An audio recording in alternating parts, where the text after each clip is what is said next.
Perdue dans l'éclat du monde, cette femme arrogante était assise tranquillement lorsqu'un homme pauvre vint s'asseoir à côté d'elle. Mais malheureusement, son parfum de marque l'avait rendue si orgueilleuse que la simple présence d'un homme pauvre lui semblait répugnante. Elle avait oublié que l'odeur de l'arrogance est la plus nauséabonde de toutes.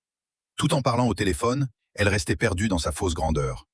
Pendant que la femme arrogante était absorbée par son téléphone, un voleur s'approcha discrètement par derrière et tenta de voler son argent. Mais ce même homme pauvre, dont la présence lui semblait insupportable, remarqua tout. Il chassa le voleur et remit discrètement l'argent dans son sac, sans lui dire que celui qu'elle méprisait protégeait en réalité son honneur et sa richesse. Dès qu'elle termina son appel, elle reprit cette même expression de dégoût et se couvrit le nez. Elle n'avait aucune idée que la personne qu'elle méprisait était en réalité son véritable bienfaiteur. Voyant son indifférence, l'homme pauvre ramassa silencieusement ses affaires et s'en alla. Au moment où elle remarqua que l'argent posé sur son sac avait disparu, le sol sembla se dérober sous ses pieds et ses soupçons se portèrent immédiatement sur cet homme pauvre. À partir de là, un visage de cette femme apparut qui ferait honte à l'humanité. Au milieu de la rue, elle se mit à gifler sans pitié cet homme innocent, une scène capable de faire trembler même les cieux. Cette femme sans cœur ne s'est pas contentée de le maltraiter, elle a aussi déchiré la dignité de l'humanité avec le col de sa chemise. Elle lui arracha ses affaires de force et les dispersa sur la route. Parmi elles se trouvaient ses vieux vêtements déchirés et quelques pièces gagnées honnêtement. Il suppliait, impuissant, mais elle n'écouta pas et continua de le frapper encore et encore. Elle donna même des coups de pied à ses vêtements étalés sur la route avec mépris, sans savoir que ses vêtements représentaient tout son monde. Aveuglée par son arrogance, elle partit, laissant derrière elle les restes brisés de l'humanité sur la route. L'homme pauvre, le cœur lourd, se pencha et commença à ramasser ses affaires éparpillées avec des mains tremblantes. Mais il ne put se contenir et éclata en sanglots. Ses pleurs étaient le deuil de l'humanité et ses larmes étaient une gifle pour les cœurs de pierre. Lorsque la femme revint à sa place, un témoin lui montra un enregistrement sur un téléphone portable. En le regardant, elle fut bouleversée. La vidéo montrait clairement que l'homme pauvre n'était pas un voleur, mais son sauveur, quelqu'un qui avait risqué sa vie pour protéger son argent. Après avoir vérifié son sac, elle comprit son erreur et reconnut la grandeur de cet homme. C'est alors que commença le véritable moment de la victoire de l'humanité. Affolée, elle partit à sa recherche et finit par le trouver, dormant sans aide sur le sol. Sans le réveiller, elle plaça discrètement une grande somme d'argent dans son sac et s'en alla. Lorsque l'homme pauvre se réveilla et vit l'argent, il resta stupéfait. En voyant autant d'argent, son visage fané s'illumina comme une terre aride recevant sa première pluie. Il tomba à genoux et avec une profonde émotion, se prosterna en signe de gratitude. C'est vrai, la richesse peut rendre une personne tellement aveugle qu'elle oublie la différence entre un bienfaiteur et un ennemi. L'homme qu'elle avait humilié dans la rue, pensant qu'il était un voleur, était en réalité celui qui protégeait son honneur et sa richesse. Souvenez-vous, la véritable richesse ne se trouve pas dans les coffres, mais dans le fait d'essuyer les larmes de quelqu'un et de redonner espoir à une âme qui tombe. Alors mes amis, si vous avez ne serait-ce qu'un peu de compassion pour l'humanité, écrivez une prière dans les commentaires pour cet homme patient